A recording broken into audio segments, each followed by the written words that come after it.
मानिसहरूले एकाध वर्ष क्रान्तिकारी कुरा गर्न सक्छन्, क्रान्तिकारी काम पनि गर्न सक्छन्, 2-4 वर्ष पनि गर्न सक्छन्, 8-10 वर्ष पनि गर्न सक्छन्, 10-15-20 वर्ष पनि गर्न सक्छन्।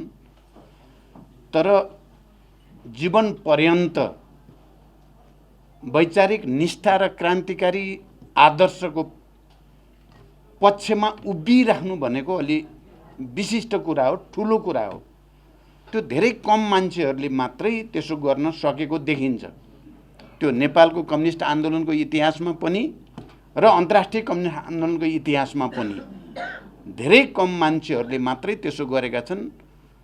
धेरै जसो चाहिँ एउटा खास कालखण्डमा त ठुल्ठुला कुरा, आदर्शका कुरा गर्ने, तर अर्को कालखण्डमा गएपछि त्यसबाट विचलित हुने देखिन्छ। हाम्रै पार्टीभित्र पनि हामीले हालसालै पनि भयानक र डरलाग्दो विचलन, स्खलन, अनैतिकता चाहिँ पार्टीभित्रैबाट, पार्टी नेतृत्वमै भएका व्यक्तिहरूबाट भएको हामीले भोग्यौँ, देख्यौँ। यो सन्दर्भमा हामीले कमरेड नरबहादुर कर्मचारीको स्मृति सभा गर्दै गर्दा, उहाँलाई श्रद्धाञ्जली अर्पण गर्दै गर्दा हामीले लिनुपर्ने एउटा प्रतिबद्धता, हामीले गर्नुपर्ने प्रतिज्ञा भनेको हामी त्यस्तो हुने छैनौँ। हामी कमरेड नरबहादुर कर्मचारी जस्तै जीवनको अन्तिम क्षणसम्म पनि सिद्धान्त निष्ठा, राजनीतिक आदर्शप्रति समर्पित, क्रान्तिकारी पार्टी निर्माणको निम्ति सङ्घर्ष गरिराख्नेछौँ भनेर सङ्कल्प लिन सक्यो भने त्यो नै कमरेड नरबहादुर कर्मचारीप्रति सच्चा श्रद्धाञ्जली र सच्चा सम्मान हुन्छ। अहिले हाम्रो यहाँ म त अहिले मन्त्री बन्न म कहाँ दबाब दिने मान्छेहरूको हुलभित्रबाट आएको छु। म आतङ्क छ मेरो दिमागमा, कसलाई मन्त्री बनाउने, कसलाई नबनाउने। हाम्रो 49 जना सांसद सबैलाई मन्त्री चाहिएको छ। हामीले पाउने बढी पाइयो भने 7 जना हो। यहाँ मन्त्री नभयो भने चाहिँ नेतृत्वलाई सरापेर हिँड्ने, मन्त्री पायो भने मात्रै गर्ने प्रवृत्ति चाहिँ जबरजस्त छ क्या यो अहिलेको परिपाटीभित्र। या ठुलै नियुक्ति पायो भने ठिक छ, पाएन भने चाहिँ नेतृत्व चाहिँ बदमासै हो भन्न बेरै नलगाउने। 3-4-5 दिनदेखि म चाहिँ साँच्चै एक खालको मानसिक तनावभित्र छु। म सबैलाई बनाउनु त मन लाग्छ नि, सबै 49 जनै बनाइदिन पाए नि हुन्थ्यो मन्त्री। त्यो त हुँदैन फेरि। यसबाट के देखिन्छ भने हामी आदर्शको निम्ति होइन, कुरा गर्दा आदर्शका गर्ने ठुल्ठुला, यस्तो हुनुपर्छ क्रान्तिकारी पार्टी, यस्तो हुनुपर्छ निष्ठा, यस्तो हुनुपर्छ आदर्श हामी सबैले भन्ने। तर चित्त चाहिँ के छ भने मन्त्री पाइन्छ कि पाइँदैन। पाइन्छ भने ठिक छ, पाइँदैन भने ठिक छैन। यस्तो छ क्या अहिलेको कल्चर भनेको। यो आजको हाम्रो कल्चर हो। यसलाई बदल्ने सङ्कल्प चाहिँ सायद नरबहादुर जस्ता संस्थापक जो जीवनभरि कुनै पदको निम्ति चाहिँ तछाड मछाड उहाँले कहिले नि गर्नु भएन। अहिले कमरेड नारायण काजीले भने जस्तै उहाँ निकै सरल, निकै सहज, निस्वार्थ भावको हुनुहुन्थ्यो। मैले पछिल्लो चरणमा तपाईहरू सबैलाई थाहा पनि छ, देशलाई नै थाहा छ, दुनियाँलाई पनि थाहा छ, म झन्डै 6 वर्ष जति कुम्बेश्वरमा उहाँकै अभिभावकत्वमा, उहाँकै संरक्षणमा बसेँ। मैले जनयुद्धको सबै तयारी उहाँसँग सल्लाह गरेरै गरेँ। उहाँलाई सबै थाहा थियो, क्रान्तिकारी हुनुपर्छ भन्ने उहाँको स्पिरिट थियो।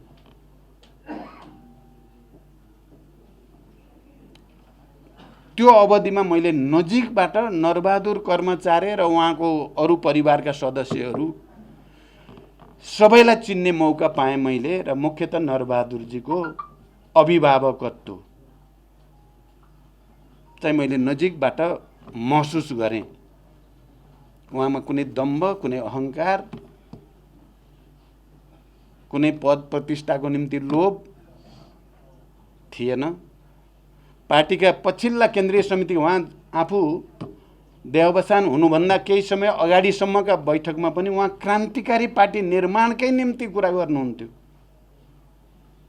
म अझै पनि त्यसको निम्ति चाहिँ सकेको चाहिँ गर्ने स्पिरिटका साथ प्रस्तुत हुनुहुन्थ्यो उहाँ। त्यस्तो हो कमरेड नरबहादुर कर्मचारी भनेको। हामी चाहिँ त्यस्ता छैनौँ। अलि हामी त्यस्ता छैनौँ भनेर सबैले मान्न पर्ने देख्छु मैले, मदेखि लिएर हामी सबै। कोही पनि यहाँ धेरै फुर्ती लाएर चाहिँ केही अर्थ छैन। हामी कमरेड नरबहादुर कर्मचारीको धेरै तल छौँ।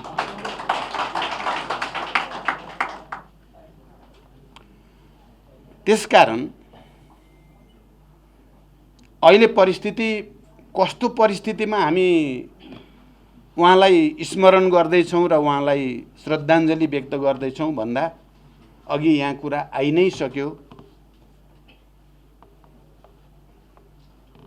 हामीले लामो सङ्घर्ष र बलिदानबाट हजारौं क्रान्तिकारीहरूको प्राण उत्सर्गबाट, शहादतबाट, हजारौं बेपत्ता भएर, हजारौं घाइते अपाङ्ग भएर, हजारौं जेल नेल यातनाका श्रृङ्खलाहरू पार गरेर प्राप्त भएका उपलब्धिहरू, सङ्घीय लोकतान्त्रिक गणतन्त्र इत्यादि, यो हामी सबैलाई थाहा छ। त्यो उल्ट्याउने निकै ठुलो षड्यन्त्र र कसरत यो बीचमा भयो। के हुने हो भन्ने कुरा झन्डै 1 वर्षदेखि लगातार साँच्चै सबै चिज उल्टिएर जाने हो कि पुरै प्रतिक्रान्ति हावी भएर जाने हो कि अझ त्यसमा पनि क्रान्तिकारी भनेर हिजो हामीले भूमिका खेलेका पार्टी नेता कार्यकर्ताहरू सबैको भविष्य डरलाग्दो चाहिँ अन्धकारतिर पो जाने हो कि यो राष्ट्रकै चाहिँ सार्वभौमिकता, यसको स्वतन्त्रता, स्वाधीनता माथि नै ऐतिहासिक दुर्घटना पो आउने हो कि भने जस्तो स्थिति रह्यो। एकपछि अर्को प्रतिगमनकारी र प्रतिक्रान्तिकारी हरकतहरू हामी सब समेतले एकताबद्ध गरेको पार्टीको नेतृत्वबाट, प्रधानमन्त्रीबाट, केपी ओलीबाट भयो र उनको प्रत्येक प्रतिगामी दक्षिणपन्थी र प्रतिक्रान्तिकारी कदमलाई देशभित्र र देश बाहिरका तमाम प्रतिक्रियावादीहरूले साथ दिए। उनीहरूले ठाने क्रान्तिकारी पार्टी विभाजित छ, तिनका नेता कार्यकर्तामा फ्रस्ट्रेसन छ, विचार राजनीति र नेतृत्वप्रतिको आस्था र विश्वास घट्दै गएको छ। त्यसकारण यही बेला यिनीहरूलाई नेस्तनाबुद गर्ने, यिनीहरूलाई सिद्ध्याउन सकिन्छ भन्ने ठानेर निकै डरलाग्दो मोर्चाबन्दी एकातिर देखा पर्यो। अर्कातिर हामी विशृङ्खलित जस्ता, थकित जस्ता, उत्साह जोस हराएका जस्ता, अब यति नै हो क्यारे भन्या जस्ता सम्पूर्ण तागत हामीसँग जे बाँकी छ त्यो चाहिँ लगाइदिनुपर्छ भन्ने सङ्कल्प हामी नेतृत्व तहमा हामीले गऱ्यौँ। तपाईँहरूलाई थाहा छ, पुस 5 गतेबाट चाहिँ औपचारिक ढङ्गले अगाडि बढाइएको प्रतिक्रान्तिकारी, असंवैधानिक, अलोकतान्त्रिक, निरङ्कुश, स्वेच्छाचारी जे भने पनि त्यो कदमका विरुद्ध हामी सडकमा निक्ल्यौँ। हामी सडकमा निक्लेकोलाई बडा हँसी ठट्टा मजाक बनाए एक थरी मान्छेहरूले। अझ यही पार्टीमा केन्द्रीय नेतृत्वमै रहेका मान्छेहरू जो आत्मसमर्पण गरे निरङ्कुश प्रवृत्तिसँग, तिनीहरू चाहिँ त सडकमा पुगे, अब चाहिँ सडकमै बिलाउँछन् भनेर भाषण गर्न पनि भ्याए। तर हामी सडकमा जाँदा, जनतासँग गएर एकचोटि फेरि अपिल गर्दा, जनतासँग जोडिन पाउँदा हामीलाई थोरै अब सच्चिने मौका पाइयो कि हिजो हामीले गरेका गल्ती कमजोरीहरूलाई पश्चाताप गर्ने र फेरि वर्ग सङ्घर्षमा, फेरि जनताको निम्ति आन्दोलनमा जाने अवसरको ठानियो र हामीले गर्व नै गरियो। त्यसलाई हामीले जनतासँग क्षमा याचना पनि गऱ्यौँ। जस्तो हामीले गर्छौँ भनेका थियौँ त्यस्तो गर्न सकेनौँ। यस्तो दिन आउला भनेर सोचिएको थिएन, आयो। तर हाम्रो कुरा के हो भने हामी फेरि पनि राष्ट्र र जनताप्रति हामी समर्पित रहन चाहन्छौँ। हामीलाई त्यो अवसर दिन पर्यो, हामीलाई साथ दिन पर्यो भन्यौँ हामीले। तपाईँ हामी सबै एकचोटि फेरि धुलो मैलो टकटक्याउँदै आफ्नै कमजोरीहरूप्रति पश्चाताप र आत्मालोचना गर्दै देशव्यापी अभियानमा नि गयौँ र सबभन्दा ठुलो केन्द्रीकरण त्यस्तो प्रतिकूल स्थिति कोभिड-19 को स्थितिमा पनि हामीले लाखौँ जनतालाई सडकमा ल्याएर जनतालाई अपिल गऱ्यौँ र एउटा मोर्चा, हाम्रो मोर्चा, किन प्रतिक्रियावादीको मोर्चा, मैले अघि भने जस्तै भित्र र बाहिरका प्रतिक्रियावादीहरू जसरी पनि क्रान्तिकारी आन्दोलनका उपलब्धिहरूलाई निमित्यान्न पार्ने, क्रान्तिकारी नेतृत्वलाई पुरैका पुरै घेराबन्दी गरेर ध्वस्त पार्ने षड्यन्त्रका विरुद्ध हामीले अर्को कुनै उपाय देखेनौँ जनतामा जानु बाहेक, सडकमा जानु बाहेक। हामीले त्यसलाई दुई रूपमा हेऱ्यौँ। एउटा त हाम्रा आफ्नै कमजोरी सच्याउने अवसरको रूपमा पनि हेऱ्यौँ, अर्को फेरि प्रतिक्रियावादीलाई परास्त गर्न जनताको तागत बाहेक हामीसँग अर्को केही पनि थिएन। त्यहाँ त्यो तागत सृजना गर्ने ढङ्गले पनि हामी अगाडि बढ्यौँ। तपाईँ हामी सबैलाई थाहा भयो। त्यसपछि भन्ने नै हो भने पुरै शक्तिको साथ, पुरै इमान्दारी साथ प्रतिगमनका विरुद्ध लडाइँमा हेलिने, मैले त भने यो अर्को खालको जनयुद्ध लड्दैछौँ हामी। पहिलाको जनयुद्ध भन्दा यो अझ पेचिलो, अझ जटिल चाहिँ जनयुद्ध हो भनेर पनि मैले त्यति बेला पुस 5 का विरुद्ध चाहिँ फागुन 11 मा फैसला हुनुभन्दा अगाडिसम्म मैले जनयुद्धको रूपमा नै व्याख्या पनि गरेँ, जनतासँग भने हामी लडाइँमा छौँ। फेरि पनि यो वर्ग लडाइँ नै हो, भिन्न रूपको, यो हतियार छैन, तर लडाइँ जारी छ। उही लडाइँ हामी त्यो ब्याटलमा मूलत सफल भयौँ जब सर्वोच्चले जनभावना अनुसार, संविधानको मर्म र भावना अनुसार नै फैसला गरिदियो पुनर्स्थापनाको। हामीले त्यसलाई जनताको पहिलो विजयका रूपमा स्वीकार गऱ्यौँ, आत्मसात गऱ्यौँ। तर षड्यन्त्र जारी नै थियो। फागुन 23 अर्को चाहिँ प्रहार। हाम्रो त यो लडाइँमा या दुईटा आपसमा फाइट परेको बेलामा कहिले उसले चाहिँ मुक्का दिन्छ र तिल मिलाएर चाहिँ एउटा ढल्ने स्थिति बन्छ, कहिले उठेर अर्कोले मुक्का दिन्छ जस्तो भयो। त्यो बेला हामीले जनतालाई लिएर जनताको तर्फबाट एउटा मुक्का दिएकै हो। तिल मिलायो प्रतिक्रियावाद, प्रतिगमनकारी, प्रतिक्रान्ति र उसले अर्को षड्यन्त्र फेरि उठेर हामीमाथि प्रहार गर्ने गर्यो। फागुन 23 गते हामीलाई पनि तिल मिलाउने गरी पार्टी फुटाइदिए। किनकि हाम्रो पार्टी त नेकपा भइसकेका थियो। हामी 2/3 बहुमत केन्द्रीय समिति हामी सँगै थियौँ। हामीले प्रतिगमनकारीलाई कारबाही गरेका थियौँ, निष्कासन गरेका थियौँ, भण्डाफोर गरेका थियौँ देशभरि गएर। त्यो पार्टीलाई दुई ठाउँमा भयौँ हामी। अर्को मुक्का आयो। अब त्यसपछि अब हामीले पनि दिनु पर्ने नै भयो। फेरि हामीले पनि फेरि तयारी सुरु गऱ्यौँ। अब यो यिनीहरूको मोर्चालाई हामी एक्लैले मात्रै लडेर हुँदैन, साथी खोज्नुपर्छ। हुन सक्ने जति साथी, अलिअलि कोही कोही धेरै परसम्म नजाने नै छन् भने पनि तिनलाई पनि ब्याटलमा चाहिँ साथी बनाउन सकिने हदसम्म बनाउनु पर्छ भनेर हामीले धेरै नै मेहनत गरियो, बनाइयो। 5 दलीय गठबन्धन त्यही प्रक्रियामा अगाडि आयो र 5 दलभित्र प्रतिगमनलाई परास्त गरी छाड्ने सङ्कल्प गरियो हामी सबैले।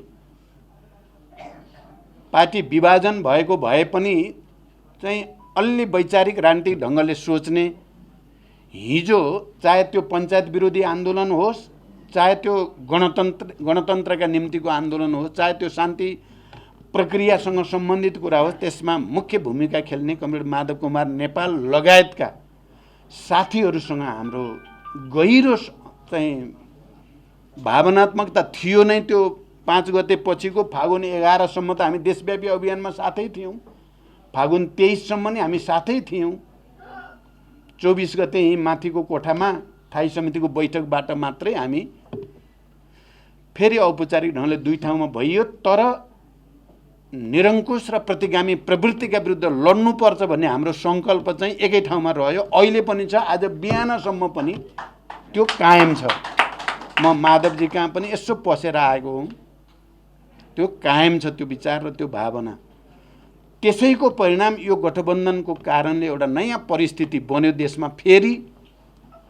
र केही समय अगाडि सायद अब यो निरङ्कुशता त अरू सबैभन्दा डरलाग्दो, अझ भयानक, मान्छेलाई त के लाग्न थाल्यो भने केपीलाई कसैले पनि ढलाउन सक्दैन, फुर्ती जति लगाए नि भनेर हामी त्यो प्रवृत्तिको विरोध गर्नेहरूप्रति अलि खिसिटुरी गर्ने। केपी चाहिँ जताड भए पनि उसले बुद्धि निकालिहाल्छ, के निकाल्छ, अनि उसले एक्सन गर्छ, अरूहरू चाहिँ रियाक्सन गर्छन्, सिद्धियो भने जस्तो मान्छेलाई लाग्ला जस्तो भइसकेको थियो। ऊ त चाहिँ हिजोको राजा महाराजा जस्तो। अब हिजो माधवजीले बडो बिल्कुल सही कुरा भन्नुभएछ क्या, आम माफीको घोषणा। बापरे बाप, महाराज धिराजले आम माफी दिनुभयो, हामी नाच्ने हो कि भन्नुभएछ। कति राम्रो व्यङ्ग चाहिँ एकदम सठिक व्यङ्ग उहाँले दिनुभएछ क्या। मैले उहाँलाई धन्यवाद पनि, हिजो तपाईँको बडो सुन्दर व्यङ्ग हो त्यो आम माफी। खैर अब त्यसपछि चाहिँ हामी अगाडि बढ्दै गयौँ र अब सर्वोच्चले हामी सबै जनताको, फेरि मैले भन्ने गरेको छु, बेस्ट ब्रेन भएका मान्छेहरू, बुद्धिजीवीहरू, साहित्यकार, कवि, कलाकारहरू, नागरिक आन्दोलनका अगुवाहरू, पत्रकारहरू, सबै विज्ञहरू, न्याय क्षेत्रका धेरै वरिष्ठ र सबभन्दा तीक्ष्ण दिमाग भएका पूर्व प्रधान न्यायाधीशदेखि न्यायाधीशहरू, अधिवक्ताहरू, सबै नै निरङ्कुशताका विरुद्ध खडा भएको स्थिति बन्यो। झन् 5 दलीय गठबन्धन बनेपछि, यद्यपि गठबन्धन र हामी नेताहरूप्रति सबैको भरोसा र विश्वास उत्पात भएर लडाइँ अगाडि बढेको होइन। तिमीहरू पनि त्यति धेरै गतिला त कहाँ छौ, र तैपनि अहिले तिमीहरूले जे मुद्दा उठाएको छौ हामी तिमीहरूसँग छौँ भन्थे। हामीले नागरिक अगुवासँग कुरा गर्दा, या पत्रकारहरू, सम्पादकहरूसँग कुरा गर्दा, या पेसाकर्मी बुद्धिजीवीहरूसँग कुरा गर्दा सबैले भन्ने त्यही हो, तिमीहरू पनि गतिला त छैनौ, बिग्रिया छौ, तर मुद्दा तिमीहरूको चाहिँ हाम्रो एउटै हो, हामी साथमा छौँ। जे भए पनि हाम्रो मोर्चा चाहिँ बृहत्तर जनताको मोर्चा बन्न गयो। यो 5 दलीय गठबन्धनले आम नेपाली जनताको मनोभावना, आवश्यकता, चाहनालाई अभिव्यक्त गर्यो र त्यो भावनालाई बुझेर सर्वोच्च अदालतले पनि बडो सुन्दर, साहसिक र संविधानको चाहिँ यस्तो व्याख्या त्यहाँ कहीँ कतै कसैलाई, निरङ्कुशतावादीहरू, प्रतिगमनकारीहरूलाई चलखेल गर्ने ठाउँ नदिइकन फैसला गरिदिएको हुनाले स्थिति नयाँ ठाउँमा पुग्यो र बडो चाहिँ जे गरे पनि उनीहरूले जित्छन् भनेको चाहिँ केपी ओली नराम्रोसँग इतिहासमा एकचोटि पछारिएका छन्, विक्षिप्त छन्, अहिले बरबराउँछन्, कहिले बालकोटको बारदलीबाट बरबराउँछन्, कहिले कहाँ गएर बरबराउँछन्। अब यो बरबराहट पनि उनको धेरै दिन रहन्छ जस्तो लाग्दैन। उनकै पार्टीले उनलाई चाहिँ चिन्ने क्रम सुरु भइसकेको छ, जसलाई उनले आफ्नो हनुमान ठान्छन्। त्यो हनुमान पनि अब त्रेता युगका हनुमान त होइनन्, कलियुगका हनुमान हुन्, धेरै बोक्दैनन्। त्यो दिन आउँछ भन्ने देख्छु मैले। अब तर फेरि हाम्रो अगाडि चाहिँ एउटा अवसर प्राप्त त भयो, एउटा ठुलै लडाइँ जितियो, झन्डै संविधान र देश नै दुर्घटनामा पर्ने खतराको डिलमा पुगेको परिघटनालाई चाहिँ फेरि संविधानको रक्षा, सिस्टमको रक्षा, राष्ट्रियताको रक्षा, नेपाली जनताको आत्मनिर्णयको अधिकारको रक्षा गर्ने ठाउँमा चाहिँ त हामी आइपुगियो। तर हाम्रो अगाडि चुनौती रहित हामी छैनौँ, धेरै ठुल्ठुला चुनौतीहरू छन्। त्यो चुनौतीको सामना हामीले बडो बुद्धिमत्तापूर्ण तरिकाले, बडो चाहिँ गम्भीरताको साथ आत्मसात गरेर सामना गर्नु छ। सजिलो छैन। सरकारको तर्फबाट जनताको पक्षमा, राष्ट्रको पक्षमा दिनदिनै सानसाना भए पनि सकारात्मक काम हुँदै जान अनिवार्य छ। अहिले कोही कुनै मन्त्रीलाई अलिकति पनि छुट छैन लापरवाही गर्ने। यो बाँकी अवधि राष्ट्र र जनताको पक्षमा। हुन त सरकारले अब ठिकै ढङ्गले नै सुरुवात गरेको छ। पहिलो त जनताको जीवन रक्षा, र त्यो जीवन रक्षा अहिले कोभिड-19 को दोस्रो भेरिएन्ट चलिराखेको छ, तेस्रोको खतरा छ। त्यसकोबाट जनताको जीवन रक्षा गर्न खोप खोप खोप भनेर जो सरकार आएको छ त्यो ठिक छ, प्राथमिकता।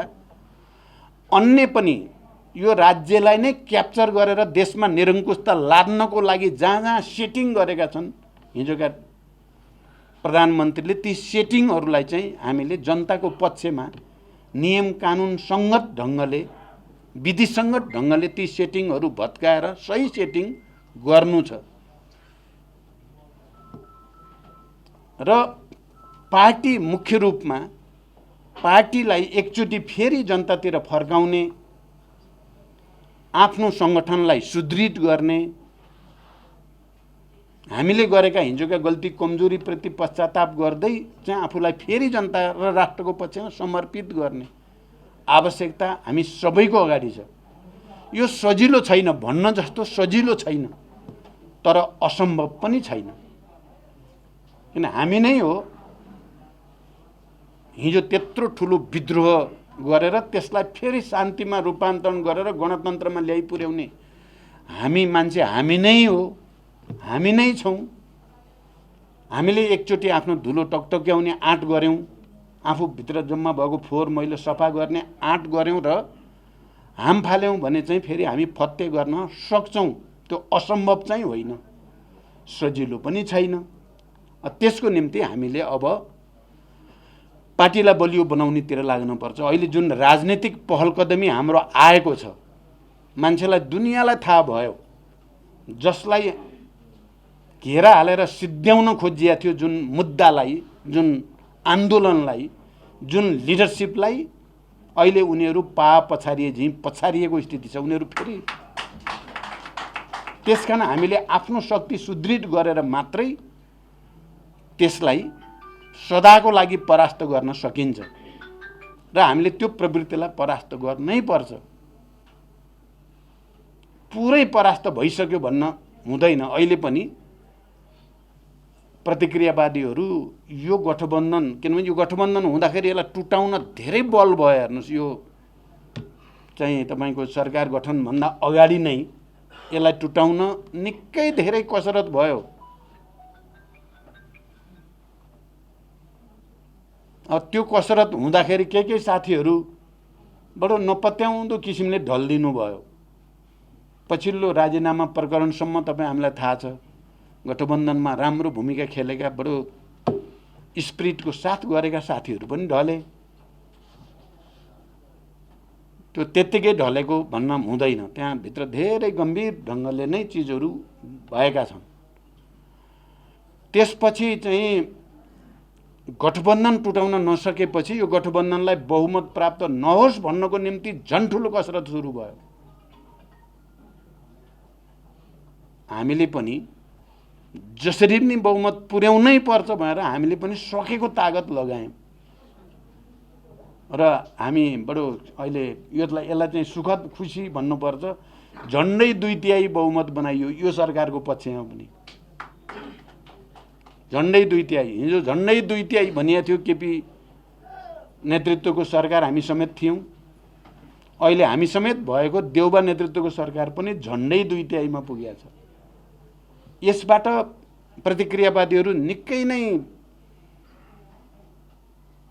चाहिँ नसोचेको कुरा भएको ठानेका छन् र अझै पनि भत्काउने षड्यन्त्र छ। म भर्खरै फेरि प्रधानमन्त्रीसँग पनि एकछिन कुरा गरेँ।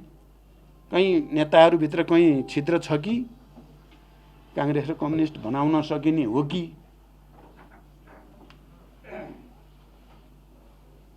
अथवा उता चलिरहेको छ नि फरमान घोषणा भएका छन् फेरि एमाले भित्र, त्यतापट्टिबाट हुन्छ कि, एकदम खोजी भइरहेको छ। टर्च बालेर एकदम हेरिराखे कहाँनिर छ त प्वाल। त्यस्तै कतिपय यहाँ अलिकति कन्ट्रोभर्सीमा भएका कुरालाई कहिले यताबाट कहिले उताबाट लगाइदिएर हुन्छ कि यो एमसिसी भन्ने छ नि या आइपिएस भन्ने छ, यिनलाई बोकेर यसलाई अगाडि सारिदियो भने यिनीहरूभित्र झगडा पार्ला कि। अनेक खालका कसरत फेरि सुरु भएको छन्, यो पनि बुझिराख्न जरुरी छ। कहीँ न कहीँबाट यसलाई परास्त गर्ने भन्ने छ। शान्ति प्रक्रियाका कामहरू छन्, टिआरसी, डिसिपिएड कमिसन, घाइते अपाङ्ग इत्यादि यिनका समस्या छन्। त्यहाँभित्रबाट छिर्न सकिन्छ कि, त्यो पनि कसरत छ।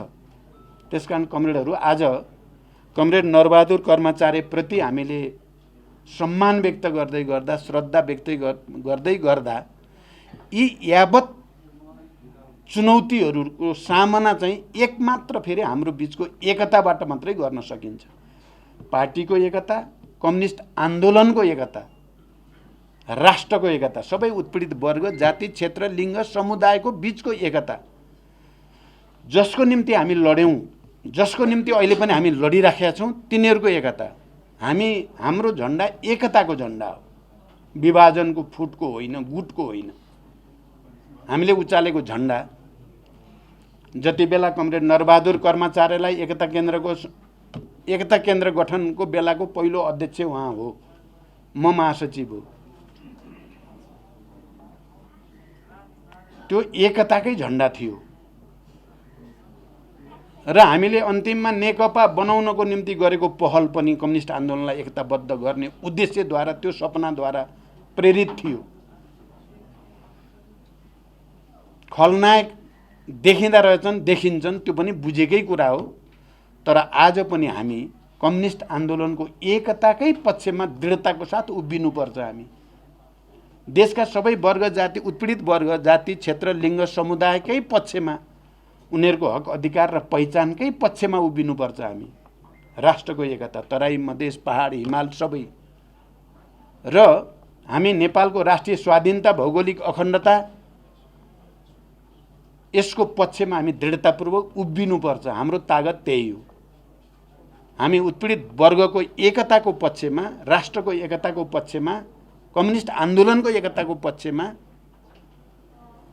र राष्ट्रिय स्वाधीनताको पक्षमा दृढतापूर्वक उभियो भने हामीलाई कसैले पनि परास्त गर्न सक्दैन। हामी नै बरु कदम कदम गरेर उनीहरूलाई परास्त गर्न सकिन्छ। आज उनीहरू साँच्चै फेरि समीक्षा गर्न थालेका छन्, के भएको हो, सिद्ध्याइयो भन्ठानेको त अब त सिद्ध्याइयो, अब फेरि फर्केर आउँदैनन् यिनीहरू नेतृत्वमा भनेको त आए भन्ने कुरा अनौठो लाग्छ प्रतिक्रियावादीहरूलाई। के गरेर त फेरि आए केन्द्रबिन्दुमा। त्यसकारण यसलाई चाहिँ यो लडाइँ जारी छ, यो टुङ्गिएको छैन। त्यसकारण म सबै कमरेडहरूसँग बडो गम्भीरताको साथ अपिल गर्न चाहन्छु। हामी हिजो क्रान्ति, युद्ध, शान्ति प्रक्रिया, संविधान सभा, सङ्घीय लोकतान्त्रिक गणतन्त्र घोषणासम्म जुन मेहनत, त्याग, तपस्या र निष्ठाका साथ काम गऱ्यौँ, अब त्योभन्दा बढी निष्ठाको साथ समर्पित भएर जनताको बिचमा गयौँ, जनतासँग एकाकार भयौँ, सङ्गठन सुदृढ र विस्तार गऱ्यौँ र यी मैले भनेका 4-5वटा कुराहरूको झन्डा, एकताको झन्डालाई दरोसँग उठायौँ भने हामी विजयी हुन्छौँ पुरै। र हामीले जो समाजवादको सपना अहिले देखिरहेका छौँ, समाजवाद निर्माणको चाहिँ दिशामा अगाडि बढ्ने सामन्तवादका अवशेषहरू, राष्ट्रिय स्वाधीनताको लडाइँलाई पनि समाजवादी रणनीति अन्तर्गत नै अगाडि बढाउने भनेर जे भनेका छौँ त्यो पुरा गर्न सकिन्छ। यही सङ्कल्प नै नरबहादुर कर्माचार्य जस्ता नेपालमा कम्युनिस्ट आन्दोलनका संस्थापक मात्रै होइन, सामन्तवाद र साम्राज्यवादका विरुद्ध क्रान्तिको पक्षमा अन्तिम समयसम्म पनि डटेर लड्ने हाम्रा संरक्षकप्रति सच्चा सम्मान र श्रद्धा हुन्छ भन्ने कुरा राख्दै फेरि एकचोटि कमरेड नरबहादुर कर्माचार्यप्रति श्रद्धाञ्जली व्यक्त गर्दै बिदा हुन्छु। धन्यवाद। अभिवादन।